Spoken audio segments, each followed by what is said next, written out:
Madame, Monsieur, bonsoir. Flotte maritime nationale au menu de questions d'actu ce soir. Le Maroc est un pays maritime par sa géographie, par son histoire et par ses ambitions atlantiques. D'ailleurs, Sa Majesté le roi Mohammed VI l'a rappelé avec force le 6 novembre 2023 en appelant à la création d'une flotte nationale de marine marchande forte et compétitive au cœur de la stratégie maritime nationale intégrée et de l'initiative royale atlantique.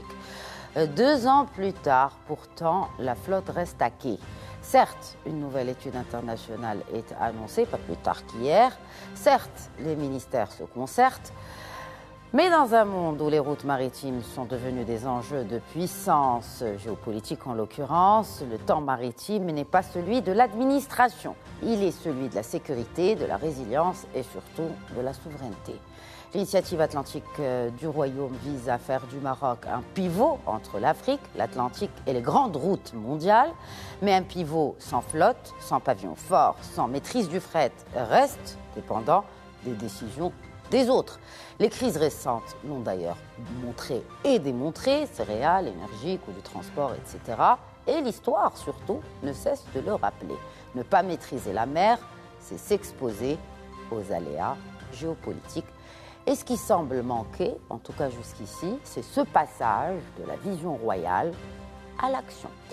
Alors, pour le débat de ce soir, j'ai avec moi la chance d'avoir sur le plateau de questions d'actu ce soir 3 experts en la matière. Je commencerai par M. Tawfiq Benjbara, expert en géopolitique maritime. M. Benjbara, bonsoir et bienvenue à vous sur ce plateau. Bonsoir, Léla. Et nous avons aussi avec nous un expert, et je dirais même un historien de l'histoire maritime du Maroc. Il est aussi consultant maritime. C'est Abdel Bouzouba. Bonsoir et bienvenue à vous également. J'ai aussi le plaisir d'accueillir sur ce plateau aujourd'hui pour parler de cette flotte nationale maritime le président de l'Association des armateurs du Maroc, commandant Mohamed Jawadi. Bonsoir et bienvenue à vous également. Merci pour l'invitation, madame. Nous allons commencer peut-être avec vous, si Bouzouba, par d'abord l'historique maritime. Et où en sommes-nous aujourd'hui? Donc peut-être un rappel des faits historiques de l'histoire très riche de l'histoire maritime du Royaume. Je vous remercie beaucoup. Je voudrais tout de suite apporter une précision. Je ne suis pas historien, je suis moi-même... oui, bien sûr. Mais j'adore l'histoire maritime, ceci dit. C'est pour l'image. Voilà. C'est pour l'image. J'ai dit que vous étiez historien. Oui. Pour l'histoire, l'histoire est toujours très importante parce qu'elle permet de nous situer dans un contexte. Et le contexte du Maroc, dans sa situation géographique, est un pays qui, sans remonter jusqu'aux Phéniciens et aux Romains, a toujours une relation intime avec la mer, avec la marine, mais une relation, je dirais, en dents de scie. Si on remonte à l'époque des Almoravides et à l'époque des Almohades, donc du XIe au XIIIe siècle, la rive nord et sud du détroit de Gibraltar étaient dans le même empire. L'empire marocain de l'époque. Et les navires qu'utilisaient ces dynasties, qui contrôlaient la Méditerranée, étaient des navires qui étaient construits à Séville, à Lisbonne, à Salé, dans des chantiers donc, que ces dynasties avaient installés. À l'époque mérinide, le reflux a commencé de la rive nord vers la rive sud, et la fin de ce contrôle des 2 rives du détroit de Gibraltar est arrivée avec la chute de Grenade en 1492, qui est une date très importante, découverte d'Amérique et toutes les choses qui en ont suivi. Mais les échanges maritimes du Maroc avec le royaume de Grenade ont continué jusqu'à sa chute. Après la chute de Grenade, on a donc la deuxième séquence historique, c'est celle des corsaires de Salé, que tout le monde connaît, qui étaient corsaires comme étaient les corsaires français ou les corsaires anglais ou hollandais, qui sillonnaient l'Atlantique, la Méditerranée. Vous connaissez cette histoire des corsaires de Salé qui sont allés jusqu'en Islande. Ils ont laissé des souvenirs, disons. Au XVIIIe et au XIXe siècle, c'était plus une politique de portuaire, je dirais, donc de traités maritimes et commerciaux de la dynastie chérifienne avec donc, les différentes puissances européennes. Je fais un rapide saut en avant pour, je dirais, à la période qui a suivi l'indépendance, après le protectorat, après, je dirais, la parenthèse du protectorat. Il y a eu une volonté politique qui a fait que nous avons pu connaître un âge d'or de la marine marchande, qui s'est traduit par donc, l'existence d'une flotte importante, respectable, et surtout la formation de compétences humaines, aussi bien navigants qu'à terre pour gérer les compagnies de navigation et les ports et un certain nombre d'autres activités qui nécessitent une expertise maritime qui passe obligatoirement par le bateau, le navire. Voilà ce que j'avais à vous dire à ce sujet. Et vous êtes, vous aussi, n'est-ce pas, commandant Abdel Fattah Bouzouba, donc merci pour ce rappel historique. Qu'en est-il aujourd'hui disons jusqu'en 2023, quel est l'état des lieux de la flotte maritime nationale, commandant Jawedi? Oui, c'est juste un petit peu pour compléter ce qu'a dit le commandant. Oui. Bouzouba, pour rappeler brièvement l'état des lieux, au moins dans les temps contemporains, très contemporains. Oui. C'est donc, après l'indépendance, on a hérité d'une flotte désuète d'une dizaine de navires, jusqu'aux années 70, où le Maroc, au sein du groupe de 70 dans le temps, il a fait une grande campagne, il était très dynamique, pour aller plaider au sein des Nations Unies pour que les pays des 70 dans le temps pouvaient participer équitablement dans l'effort de transport maritime, parce qu'on considérait le transport maritime une activité du commerce extérieur. Exact. Et bien sûr, il y avait toujours cette opposition qui continue toujours entre chargeurs et transporteurs. Les transporteurs, les cadres étaient toujours des Européens, et encore aujourd'hui, et les chargeurs, et le Maroc a joué un grand rôle, qui a été couronné par l'adoption par la CNUSED entre 1974, je pense, 78, parce qu'on appelait dans le temps le code des 40-40-20. Cela veut dire que, désormais, les pays, dans le temps, en voie de développement, ont le droit de couvrir 40% de leur commerce extérieur via leur pavillon national. Et du coup, le Maroc s'est activé activement dans cette politique. En adoptant le plan quinquennal de 78, qui a donné par la suite naissance ou le fleuron de ce que va devenir par la suite une flotte nationale performante dans le temps. Et du comble, on a même créé un ministère dédié. C'était en 83, commandant 83. Et on a connu l'âge d'or. Et puis il y avait développement, on avait une flotte flamboyant neuf. Et entre-temps, la vie change, le contexte change. Mm-hmm. Et arrivé à un moment donné, on s'est trouvé dans un autre contexte. La globalisation des commerces, les accords d'association avec l'Union européenne, la vétusté des navires et beaucoup de facteurs, peut-être on va en parler. Et à partir des années 2000, on a commencé à connaître le déclin. On peut dire depuis 2000 jusqu'à aujourd'hui, je peux dire qu'on se retrouve dans la même situation d'après l'indépendance. Oui. Alors, il y a eu ce discours royal du 6 novembre 2023 qui a sonné quand même comme d'abord un signal d'alerte quant à la situation critique, si Benjbara. 2 ans après cet appel royal du 6 novembre 2023, pourquoi qu'est-ce qui a été fait? Alors, rappel des conditions du discours royal. Comme je dis souvent, je me suis attelé au fait, à la compréhension du discours royal et avec beaucoup de modestie aussi au soubassement du discours royal, et peut-être même les fondamentaux. Mm-hmm. Sa Majesté est venue avec le discours royal ce 6 novembre 2023, non, en appendice à l'expression devant son peuple de la vision de l'Afrique atlantique. Cette concomitance dans le discours m'amène à comprendre du côté de Sa Majesté, il voit que l'achèvement de cette vision atlantique, dans un chantier qu'il a ouvert, ne peut se réaliser qu'à travers la maîtrise de la connectivité entre le Maroc et l'ensemble des pays de la côte ouest atlantique. Donc il y a une certaine vision maritime très forte qui est le soubassement de cette vision atlantique. Le terme, il est là, atlantique. Et donc il invite l'ensemble des Marocains à réfléchir à l'avènement de la flotte, de la marine marchande, équilibrée, profitable, etc. Bon. On a eu une réponse du gouvernement qui est venue pour solliciter une étude internationale pour le faire. Alors, bon. Il faut juste préciser peut-être quand, parce que l'annonce a été faite devant il y a 2 ans. Nos élus hier par le ministre des Transports hier au Parlement marocain. Donc, exactement. C'est 2 ans après, on annonce l'étude. 2 ans après l'appel royal, il faut bien préciser. Ouais, bon, en fait, il y a eu une première étude qui a été initiée par Saad Jdlil, l'ancien ministre des Transports, qui est aussi un circlalien, avec le cabinet Boston Consulting Group, avec BCG. Mais elle n'arrive pas à voir le jour. Aujourd'hui, comme si Bouzouba nous l'a dit tout à l'heure à votre Elle n'arrive pas à voir le jour. Elle a été faite, l'étude, ou elle n'a pas été faite? Elle n'est pas sortie chez nous. Si vous permettez, sur cette question, je pense que c'est la même étude dont le livrable a été soumis dans un moment donné. Et on a revu cette étude, on a demandé de revoir cette étude, et je pense qu'on est en train de parler de la même étude, que je pense maintenant elle est finalisée, et sur le point d'être, je pense, présentée notoirement. Ce que je pense.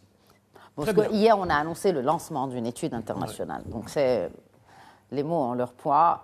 Je pense que c'est... Mais en tout cas, l'heure est à l'étude. On va, pour bien résumer la situation actuelle. En fait, si maintenant on contextualise le discours de Sa Majesté, quand on parle de flotte de la marine marchande, c'est pour apporter une réponse à une certaine problématique. Oui. Si on regarde la géopolitique internationale, aujourd'hui, les derniers événements qui concernent le Venezuela se retrouve dans un blocus maritime, notamment sur sa richesse principale qui est le pétrole. Si vous voyez ce qui se passe en Russie, l'ensemble des bateaux russes qui transportent le pétrole, il est traqué par l'ensemble de la flotte de l'OTAN. Oui. Aujourd'hui, le Maroc, dans les paroles de Sa Majesté, il doit assurer la souveraineté de ses flux. Alors, les flux marocains sont très clairs. Nous avons des flux export et des flux import. Sur les flux import, nous avons les céréales. Le Maroc, exposé à une sécheresse redondante, importe chaque année pratiquement 7 millions de tonnes de céréales. Et ces céréales viennent en partie de la mer Noire, de l'Ukraine et de la Russie, qui sont maintenant sous stress. Donc il y a une autre partie qui vient de Rouen, de France. Sur l'ensemble des flux marocains de céréales, aucun bateau marocain ne participe à cette gymnastique. Quelle est la priorité? Est-ce que la priorité est au vrac, la priorité est aux céréales, la priorité est à l'énergie, la priorité est aux conteneurs? Les flux parlent d'eux-mêmes. Quand vous parlez des céréales, c'est l'ensemble de la population marocaine qui est tenue dans le menu de sa table. Quand vous parlez de l'énergie... Donc sécurité alimentaire. Et puis sécurité énergétique. C'est-à-dire que l'ensemble des flux énergétiques que nous apportons, le gaz, le ménager, le butane, les propanes, les GNL, et puis surtout les produits blancs, le pétrole, tout ceci est importé par une flotte internationale. Aucun Marocain ne participe. À l'exception du cabotage, où on transfère les tonnages arrivés à Tangemed ou à Mohammedia sur l'ensemble des petits ports marocains. L'autre problématique... Qu'est-ce que vous appelez petit port? Parce qu'il faut qu'on comprenne. Hein, Agadir, par exemple, ne reçoit pas... Est-ce que c'est un petit port? Oui, c'est un petit port dans le sens qu'il ne reçoit pas des tonnages de gaz et de pétrole directement de l'international. Donc c'est ce qu'on appelle les petits ports. Les petits ports en termes d'énergie. Alors le troisième, c'est le charbon. Sachez, chère madame, que l'ensemble de l'électricité marocaine et d'énergie à 55% dépend du charbon. Et tout ce charbon-là est importé exclusivement par une flotte internationale. Pour peu qu'il y ait une perturbation dans la logistique du charbon, et on éteint toutes les lampes de nos bureaux et de nos maisons. 55% c'est du charbon. 13 millions de tonnes, aucun bateau marocain ne participe à cette gymnastique. Maintenant, sur l'export, les phosphates qui sont le fleuron du Maroc, aujourd'hui, dans actuel, la partie engrais et la partie vrac est entièrement exportée sous pavillon international. Donc là, il y a un problème. Sa Majesté attire notre attention sur ce type de problématique qu'on doit prendre en charge réellement. Et c'est dans ce sens qu'il y a une réponse de la marine marchande. Donc une réponse de la marine marchande sur l'ensemble des secteurs concernés, et notamment le conteneur, qui est une grande spécialité de Sijaoudi, puisqu'aujourd'hui, son entreprise assure pratiquement 40% des flux de cabotage de conteneurs entre Tangemed et Casablanca. Sur cette problématique de conteneurs et sur la problématique du vrac, personnellement, je trouve qu'il y a un champ de développement dans lequel on peut se réaliser. Parlons-en. Commençons justement. Comment le développer? Par quoi commencer? Commandant Bouzouba. Alors, je crois qu'il faudrait faire scanner le commerce extérieur marocain. Le commerce extérieur marocain, ou du moins le tonnage traité par les ports marocains en 2024 était de 242 millions de tonnes.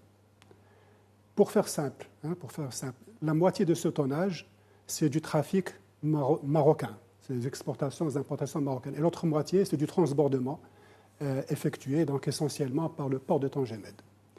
Sur ces 240, sur la partie, je dirais, marocaine, des 120 millions de tonnes d'échanges marocains avec l'extérieur, il y a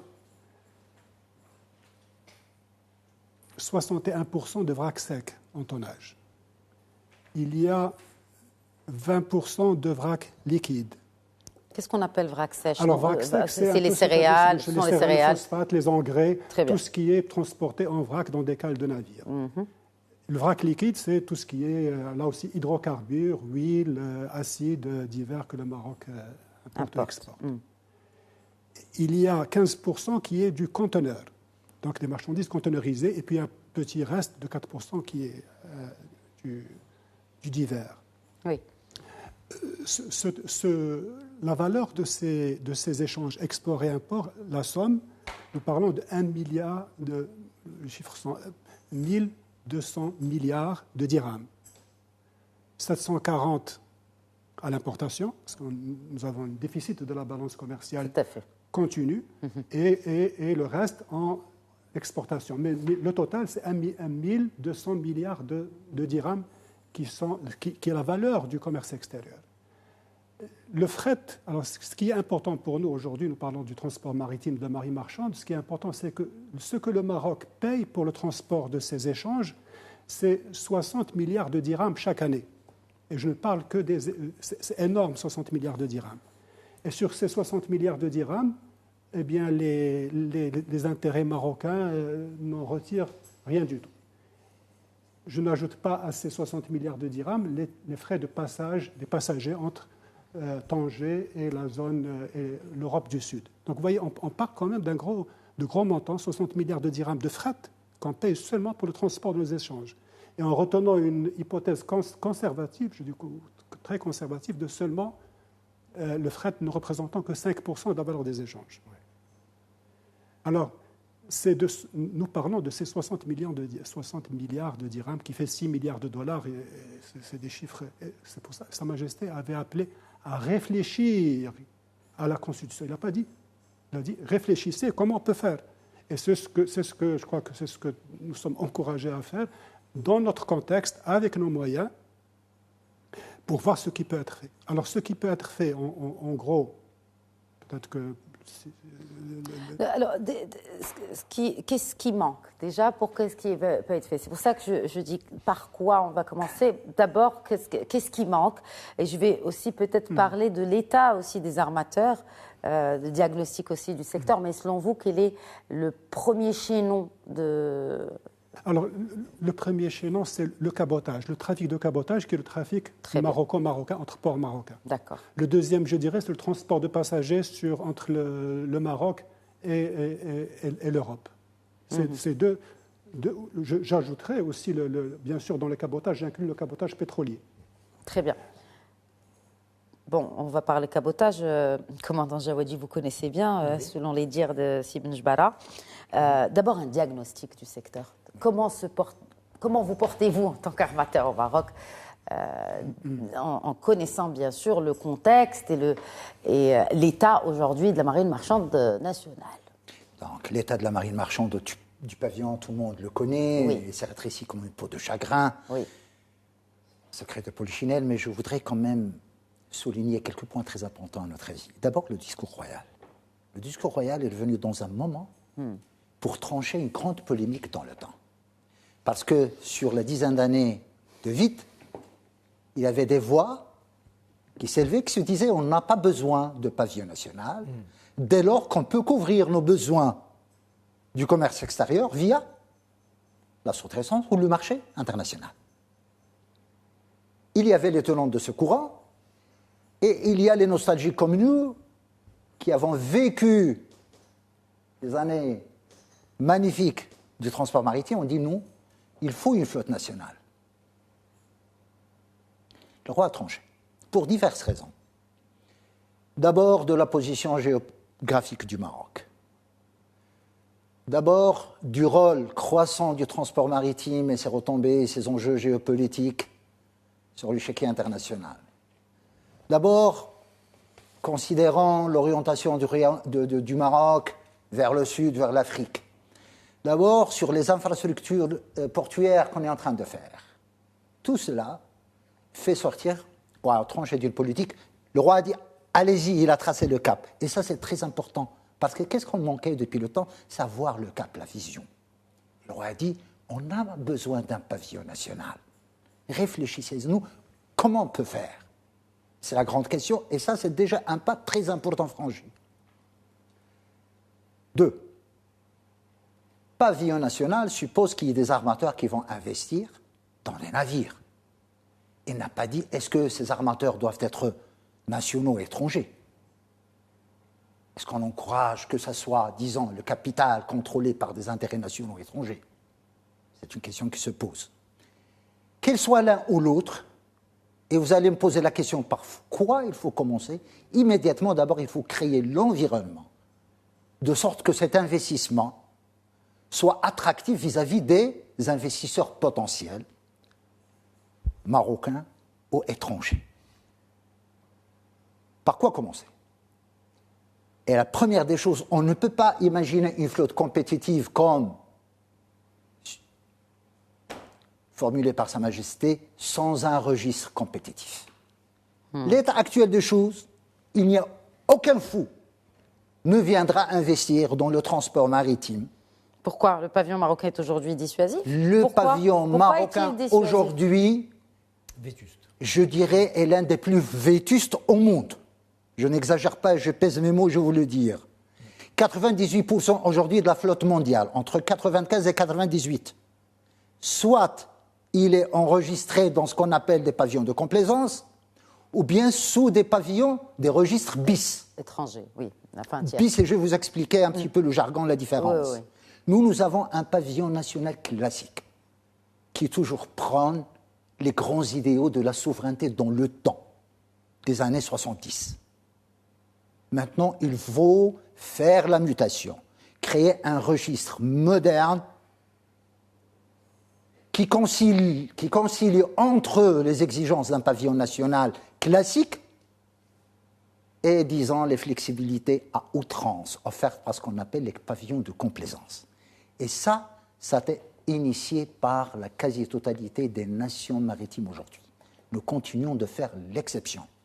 Je peux vous décliner par la suite. C'est que le code maritime est obsolète? Et le code maritime, mais surtout on parle de registre, parce que j'ai juste pour... C'est pas la même chose. Juste pour expliquer peut-être à nos téléspectateurs. Oui. Dans quel sens? Il faut qu'on parle aussi de ce code maritime. Et bien sûr, et comment? Le navire, pour vous dire, madame, c'est le seul objet qui peut s'apparenter en termes de civilité à l'être humain. D'ailleurs, les Anglais, quand ils s'adressent au navire, ils parlent she.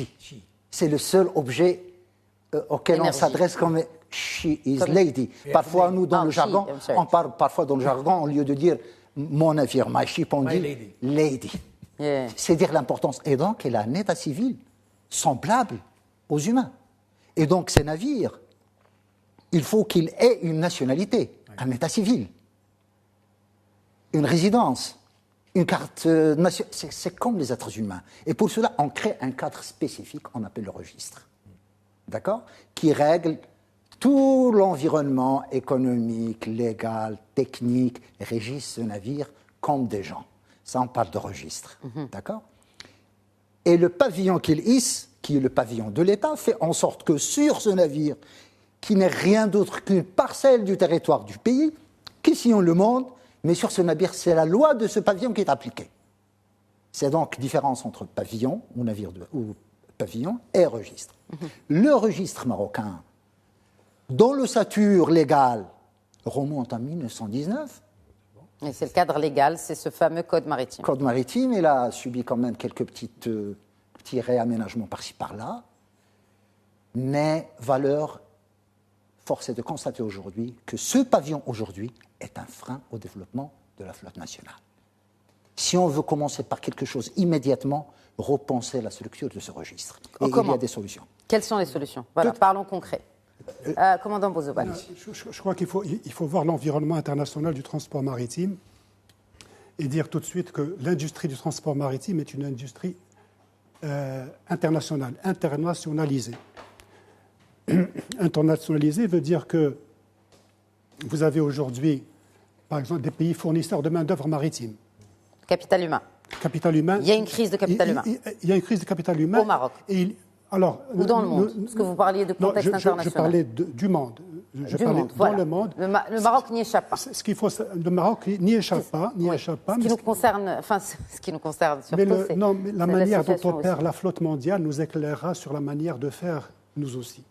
Et cette flotte opère de la manière suivante. Aujourd'hui, 72% de la flotte mondiale est sous pavillon de libre matriculation. 72% de la flotte mondiale. Et un autre 20-18% sous pavillon bis. C'est-à-dire que c'est des pavillons qui sont créés par exemple, la Norvège. Il y a le pavillon normal et il y a le pavillon NIS, Norwegian International Ship Registry, qui a des conditions plus souples, qui se rapprochent des conditions du pavillon de libre immatriculation. Maintenant, pourquoi les armateurs recourent à ces pavillons de libre immatriculation? Ils y recourent pour les facilités qu'ils procurent, pour la qualité de l'administration maritime, pour la qualité de la législation, qui permet de financer des bateaux, d'opérer dans le monde dans un système, je dirais, mondialisé. Vous avez aussi, on a parlé des équipages qui sont fournis essentiellement par les Philippines, l'Ukraine, la Russie, l'Indonésie aujourd'hui. La propriété de ces bateaux-là, ce qu'il faut savoir aussi, c'est qu'il y a 4 pays qui contrôlent 42% de la flotte mondiale. Pas 4 pays, 4 armateurs, je dirais. 4 familles d'armateurs. 4 familles d'armateurs. On peut les appeler ainsi. Les Grecs. Oui, bien sûr, les Grecs. C'est 20% historique. C'est historique. Oui. Les Grecs, c'est 20% de la flotte mondiale à eux tout seuls, alors que c'est un petit pays de 11 millions d'habitants. Même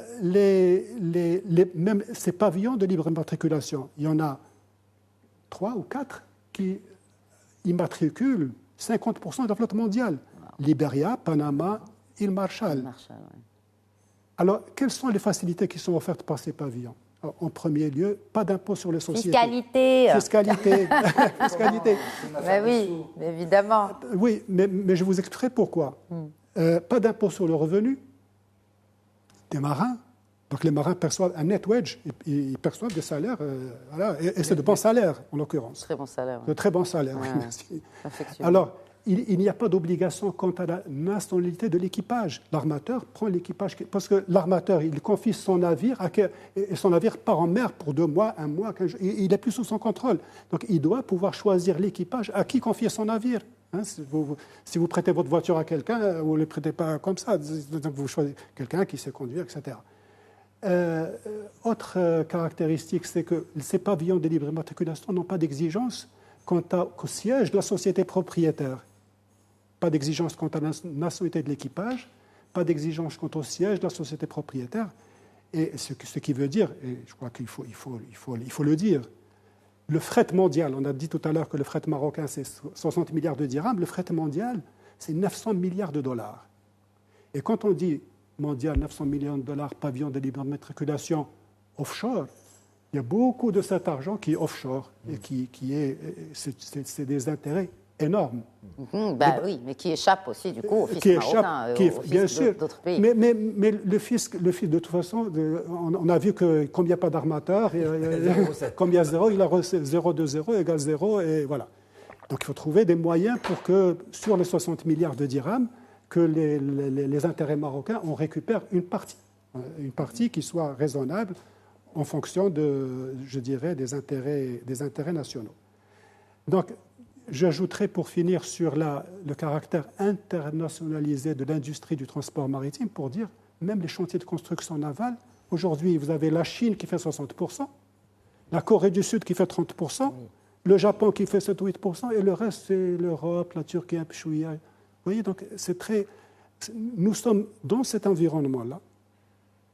C'est celui que nous utilisons pour faire nos transports à leurs conditions, parce que toutes les exportations pratiquement sont faites en FOB et nos importations en coût et fret. C'est-à-dire qu'on laisse le soin d'arranger le transport à nos clients Exact. ou à nos fournisseurs.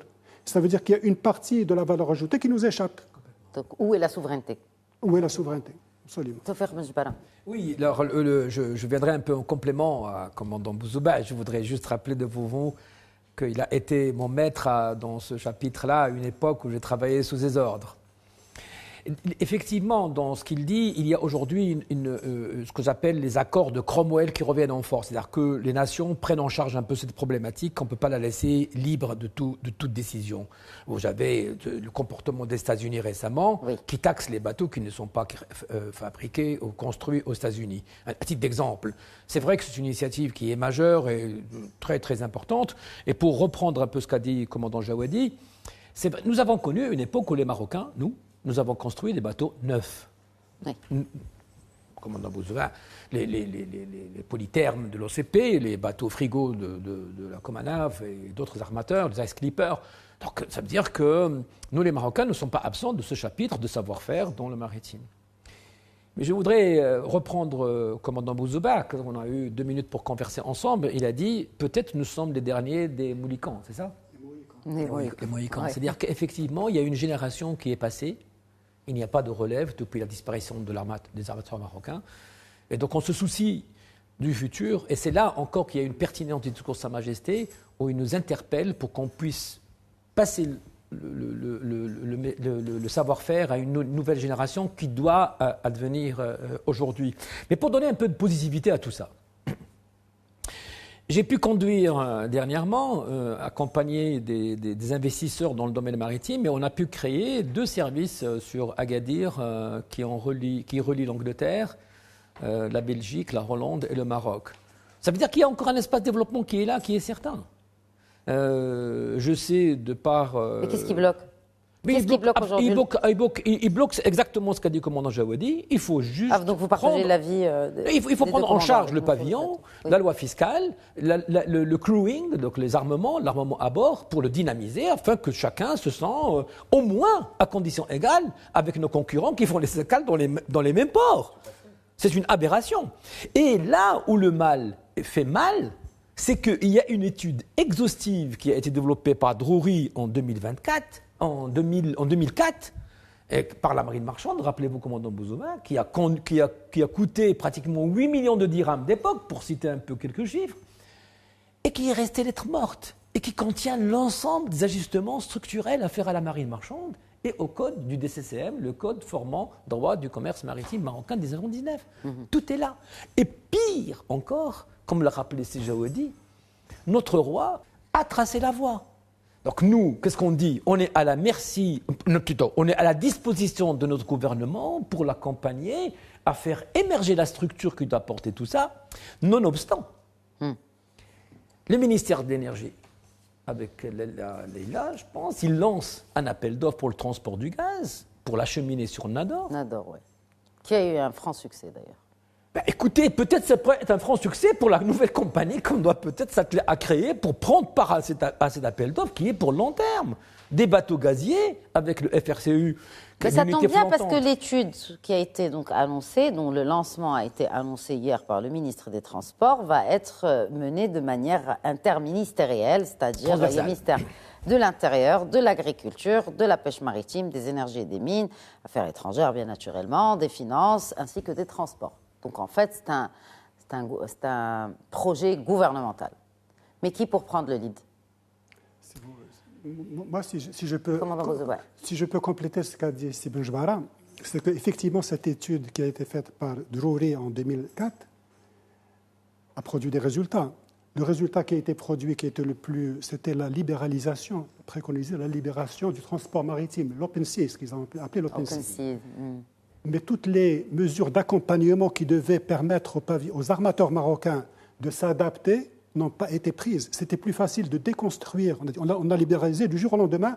On a détruit un édifice qu'on a mis depuis l'indépendance à construire. Il y avait 18 compagnies maritimes marocaines, bien sûr, 2 publiques, 2 ou 3 publiques, mais très importantes. Alors, imaginez si la même chose avait été faite dans le transport aérien, il n'y aurait plus de rames. Oui. Dans la rame, ça a été fait, pour le transport aérien, ça a été fait intelligemment. On a les lignes, pas sur Paris-Casa, c'est resté, ou Madrid, non, c'est resté bilatéral. Sur les destinations Agadir, Nador, mais quel mouchkil peuvent venir. Donc, ça, c'était, je dirais, le péché originel,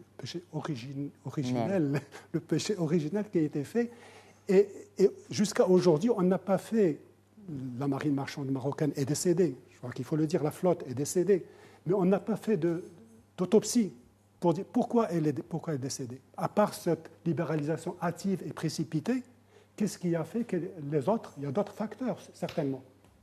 Mais je dirais, cette autopsie n'a pas été faite et elle doit être faite pour corriger, si on refait quelque chose, pour corriger ce qui a conduit à cette... Je voudrais vous accompagner, commandant Bouzouba, quand vous citez l'histoire en partir de 2004, parce que j'avais participé, ou j'ai eu la chance de participer à l'appel d'offres de Tangemed, dont les stipulations de cahier des charges de concessions faites à Tangemed, il y avait une clause rigide, forte, qui était l'investissement dans le pavillon national et soutenir. Depuis 2004 à aujourd'hui, à l'exception de quelques compagnies étrangères qui ont développé, les Marocains n'ont pas trouvé place dans ce chapitre-là. Et pour cause, encore une fois, les conditions du pavillon ne le permettent pas. Et pourtant, il y a une urgence d'une souveraineté maritime marocaine. Oui, commandant Jawadi. Comme si la fonction qu'on va accorder au transport maritime, c'est d'accompagner nos échanges extérieurs, comme si c'est la seule fonction. En fait, non. En fait, ce n'est pas ça. C'est au-delà de cela. Et chaque fois, on en parlait au sein de la communauté, pourquoi ça tarde de venir? Et la question est directe. Parce que notre avis, c'est que d'abord, il faut définir une vision d'avenir. À quoi nous voudrions ressembler dans l'avenir? Est-ce qu'on va ressembler à ces pavillons de complaisance, comme le Libya Real, ça? On va faire ce choix. Est-ce qu'on veut ressembler et rêver grand, et comme c'est le cas, et c'est la thèse que nous défendons au sein de l'association, c'est de faire du Maroc un grand hub maritime dans le côté ouest du monde, étant donné que nous jouissons de beaucoup de facteurs d'avantages concurrentiels, ne serait-ce que pour citer la position géopolitique. Est-ce qu'on veut être simplement un pays de transbordement, de transit? Est-ce qu'on veut être un pays fournisseur de main-d'œuvre comme les Philippins? C'est tant de questions qui nous interpellent. C'est à partir de là qu'on peut décliner quel type de pavillon on veut et quel type de marine marchande. D'abord, il faut qu'on définisse exactement qu'est-ce qu'on veut. Sans vision, il n'y a pas de flotte. Et moi, je pense que ça a été dit de manière directe ou indirecte. On peut le comprendre, le déduire tout de suite à partir du discours du souverain. Notre vocation est grandiose. C'est être un hub maritime africain dans ce coin du monde où le pavillon national n'est qu'un jalon et que c'est très important la flotte marchande dans ce hub. Et il faut dire une chose. Aujourd'hui, comme a souligné le commandant Bouzouba, aujourd'hui, on traite les compagnies maritimes comme toute n'importe quelle entreprise nationale, en termes de fiscalité, de droit social, de ce que vous voulez. Qu'est-ce qu'on gagne de cette fiscalité aujourd'hui? Zéro.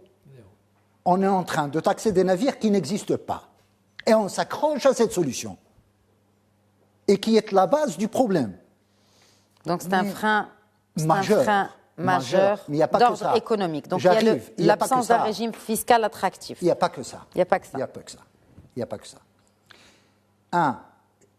Il suffit de regarder un petit peu les cas de réussite dans le monde et on peut s'en inspirer. Aujourd'hui, le transport maritime dans certains pays, vous avez cité la Grèce, je peux citer le Danemark, la Norvège, le Singapour, c'est un produit d'appel. Parce qu'aujourd'hui, ce n'est pas le transport maritime en soi qui crée de la valeur. C'est l'écosystème qu'on construit derrière. Est-ce que vous savez que si on crée une compagnie maritime, c'est 10 compagnies autres dans les métiers connexes et annexes qui sont créés? Et si on détaxe le transport maritime, la flotte, on va retaxer de manière indirecte les métiers qui sont créés autour. Et c'est pourquoi nous défendons cette vision d'écosystème, ou bien cette logique de filière. C'est ce composant-là de tous les métiers connexes et annexes qui doivent être intégrés, complétés, et que dans le lead et aux mains de l'État, conjointement avec les professionnels, et on parle ici, pourquoi pas, créer un cluster maritime, qui regroupe tous les professionnels pour décider de quoi exactement on a besoin. Aujourd'hui, si on pose la question sèche comme ça, pourquoi les investisseurs tardent de venir 2 ans après le discours royal? Mais il y a le chantier naval qui a été inauguré par Sa Majesté le Roi cette J'arrive, année, madame. en septembre dernier, C'est magnifique, mais ce que moi je à Casablanca. constate, c'est Est-ce que ça parfait. ne pourrait pas être un bon levier d'inflexion? Est-ce que c'est peut-être tout simplement, pour la faire très simple, la première étape, la première pierre de l'édifice? C'est important, mais ce n'est pas suffisant. C'est pas, si vous permettez, madame, parce que nous prenons une action écosystémique. La construction navale, c'est important. Mais il n'y a pas que la construction navale. On va en parler en détail sur les prérequis pour faire que cette activité jaillisse. Mais ce que nous prenons, c'est qu'autour du transport maritime, il faut agir sur beaucoup de secteurs, beaucoup de leviers, en même temps, simultanément. Et c'est cette approche écosystémique qui nous manque. Aujourd'hui, et du coup, on attend ces investisseurs qui vont investir dans le transport maritime. Tout de suite, commencer par, si vous me demandez quelques actions cette étude, concrètes. parce que l'ambition de cette étude, c'est de stimuler l'investissement dans le secteur de la marine marchande. C'est en tout cas l'ambition qui a été affichée. Absolument. Là, par parmi les autorités. prérequis à notre avis, 1, créer un registre marocain de la marine marchande, qu'on peut appeler R2M, le RIF en France, comme on en citait le Nice en Norvège, le 10, Qui servirait à d'autres, qui va accorder plus d'attractivité économique aux investisseurs potentiels. Le corps de ce registre, c'est le côté légal, la loi maritime, Donc, oui, le cadre maritime, le code maritime. Une grande composante traite de la fiscalité. Et on a ces 2 passages qu'il faut immédiatement. Il faut tout défiscaliser selon vous? Non, intelligemment, il y a des modèles, il y a des mécanismes là, et si on demande notre avis dans une autre interview, on peut en parler. Je peux citer un juste exemple. un ou 2 exemples. Un Un exemple. exemple, allons-y. Taxe au tonnage, qui est appliquée dans le monde entier. Très bien. Taxe forfaitaire d'imposition. On ne taxe pas les entreprises de transport maritime, et il n'y a pas d'IS. On ne taxe pas le résultat. On taxe un fixe par navire. Tu sais d'avance combien tu vas payer. Je vous donne un ordre de grandeur. C'est généralement entre 0,2 euros, maximum 1 euro par tonneau de juge brut. Oui. Et du coup, vous avez une capacité de navire, vous savez à la fin de l'année combien vous avez payé. Exactement. Donc, il faut revoir le volet fiscal, et c'est très important. Très bien. 2, et ce n'est qu'un levier, il faut agir, j'ai dit, sur beaucoup de leviers. 2, aussi la flexibilité sociale en termes de législation. Le crowing. 3, une gouvernance administrative efficace, madame, s'il vous plaît. C'est-à-dire? Il faut La une tutelle. autorité maritime. Quelle tutelle? J'ai posé la question Oui. tout à l'heure. Une Quelle autorité. tutelle? C'est le ministère des Transports. C'est une autorité maritime qui, malheureusement, chaque fois, il est lié au ministère des Transports. Dans un autre gouvernement, il va être lié à l'équipement. Dans la un autre, pêche. je ne sais pas qui. Appelez-la ce que vous voulez, il faut une autorité maritime autonome. Appelez-le, ça peut prendre plusieurs formes. C'est pas l'Agence nationale des ports. Enfin, Non, ce n'est pas l'Agence nationale de port. Nous, non, nous est-ce que prenons... c'est sous cette forme-là, mais qui reste quand même. Non, l'Agence nationale des ports, peut-être, on peut penser à créer une agence maritime de développement maritime. Pourquoi pas? Très bien. Commandant Bouzouba, peut-être, parce qu'il nous reste un peu plus de 10 minutes avant la fin de cette émission, on aimerait bien en sortir le maximum en termes de recommandations de vous en tant que professionnel du secteur. Moi, je dirais qu'il faut sortir des sentiers battus. Et je fais référence aux conclusions ou aux recommandations des auteurs du nouveau modèle de développement. C'est un beau travail. Et ce nouveau modèle, ils disent qu'il faut effectuer des transformations systémiques, rénover les stratégies, impulser un nouveau souffle et libérer les énergies. Donc, si on reste dans les mêmes schémas, j'ai bien peur qu'on y sera encore, quand nous ne serons plus là. Mais en termes concrets. Alors, en termes non, mais je vous disais ça justement. Libérer les énergies. En termes concrets, ça veut dire que si vous me dites, on va reformuler le code de commerce, on va reformuler la fiscalité, on y sera encore dans 10 ans. Ouais. On y sera encore dans 10 ans.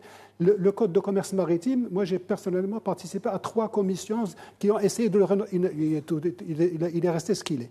Ça prend du temps. Est-ce que c'est une volonté politique Non, aussi? ça prend du temps. C'est la commission, c'est l'essai, ça prend du temps, voilà. Et puis c'est abandonné, on commence et puis voilà. Il y a eu 3 essais sérieux de refonte du code maritime. De trois gouvernements différents. Oui, j'ai besoin de comprendre aussi. Alors, parce que souvent, on parle de cette volonté politique, on parle de ce courage politique pour accélérer les réformes, dont la refonte, par exemple, de ce code maritime de 1919. Quand vous mettez un projet, que la Commission se met d'accord, qu'il est au Parlement, qu'il revient, ça prendra des années. Très bien. Donc il faudrait faire comme font les armateurs dans le monde, avoir recours au pavillon de libre immatriculation. Parce qu'il faut distinguer entre... Ce qui est important, c'est d'avoir le contrôle du navire et d'avoir le bénéfice de l'exploitation du navire. Ce n'est pas de mettre le pavillon à la poupe du navire. Ça, c'est 19e siècle. C'est fini, ça. Donc, ça, c'est très important. Et ça nous permettra d'aller vite. Ça, avec, bien sûr... Quand vous dites aller vite, quelle échéance? Quand pouvons-nous aspirer, de manière très réaliste, très pragmatique, à avoir une nouvelle flotte marocaine? Il faut faire... Les recettes d'antan marchent toujours. Quand au temps de Hassan Abdullah, il avait décidé, et il avait fait un discours aussi pour ça, et on a eu d'abord la réservation de trafic en 1962. C'est-à-dire on était indépendant politiquement, mais pas économiquement. Le fret continue à se traiter en France, en Angleterre. Voilà. Donc, réservation d'une partie du trafic pour les armateurs marocains. En 1973, Code des investissements maritimes pour encourager l'achat des bateaux. Et je dis implication de grandes entreprises publiques. L'OCE, l'OCP, la Samir. C'est avec eux qu'on a fait les bateaux. Il y a eu l'ONICEL dans une moindre mesure, parce qu'ils étaient toujours récalcitrants. Mais avec l'OCP, on a fait de belles choses. Avec la Samir, on a fait de belles choses. Et avec l'OCE, rendez-vous compte qu'avec l'OCE, qui exportait à l'époque toutes les exportations marocaines d'agrumes et primeurs, les bateaux étrangers venaient au large et disaient « Vous voulez qu'on transporte vos oranges? Ben, ça va vous coûter tant. Vous voulez pas, on s'en va. » Et comme ils ne pouvaient pas laisser les oranges moisir dans le port de Casablanca, ils disaient on accepte. Et grâce à cette politique maritime du temps de Hassan Abdullah, on a pu acheter des bateaux et on faisait à la fin 80-85% du trafic OCE. Exactement. Avec l'OCP, on avait 15 bateaux. Oui. Donc vous commencez avec de petits changements, pas vraiment apporter le grand changement à travers le code. Le grand changement, c'est sortir de ce concept de pavillon national tant qu'il n'a pas été mis à jour. Aujourd'hui, tel qu'il est, je suis d'accord avec le commandant Jawadi, il ne peut pas marcher. Donc il faut le laisser là, en attendant, et puis donner la possibilité de faire sous pavillon de libre immatriculation. Et là, nous avons un exemple qui est très probant, c'est l'avènement de Tangemed. Et rappelez-vous, on avait la RAPSE, on avait une structure portuaire pratiquement vétuste, et Sa Majesté le Roi, il est venu avec une loi fondatrice pour créer Tangemed, et en 4 ans, on a eu l'un des plus grands ports du monde qui a émergé sur notre territoire. Il était en train de tisser ce qu'on appelle l'Institut Royal Maritime. Il est mort sans l'achever. Je pense qu'on a besoin de quelque chose comme ça pour aller très vite. Une agence dédiée. Pour piloter la politique maritime. Exactement. Et la chance que nous avons, c'est que nous avons un roi qui a le pied marin et qui est à l'origine de Tangemed, de Nord-Ouest Med, de Darla. Et c'est lui-même qui parle de maritime. C'est-à-dire que nous, on est beaucoup plus en train de l'accompagner. Il y a la vision royale, l'exécution gouvernementale. Donc là, si par exemple on prend cette étude, qu'est-ce que cette étude doit apporter qu'on ne sait pas déjà? À quel horizon, c'est là la question, cette étude peut déboucher sur des choix concrets? Est-ce qu'on doit attendre le prochain gouvernement pour voir peut-être la concrétisation des recommandations de cette étude? Écoutez, c'est Al-Samad Qiyouh, qui est le fils de Al-Hajj Ali Qiyouh, qui est un agrumiculteur de référence et un grand estirlanien. Je pense que lui, il a montré une extrême bonne volonté. Il a dit dernièrement aux armateurs, c'est Jawadi qui me l'a répété, il m'a dit, il a exprimé sa volonté d'accompagner, de nous accompagner dans l'avènement. Il a dit, politiquement, dites-moi ce que je dois faire pour vous accompagner à émerger avec quelque chose. On est à quelques millimètres, c'est en train de se passer actuellement. Il y a une prise de conscience réelle de la part du gouvernement, de la part de l'ensemble des opérateurs. Mais vous pensez que, alors juste pour récapituler, pour reprendre les recommandations du commandant Jawadi, il faut créer un registre marocain maritime, notamment pour ce code maritime à revoir. Il faut revoir la fiscalité, la flexibilité aussi sociale, la gouvernance administrative, d'où la nécessité de créer un organe qui puisse piloter tout cela, même si le jargon n'est pas très maritime, mais gouverner, on va dire, tout cela.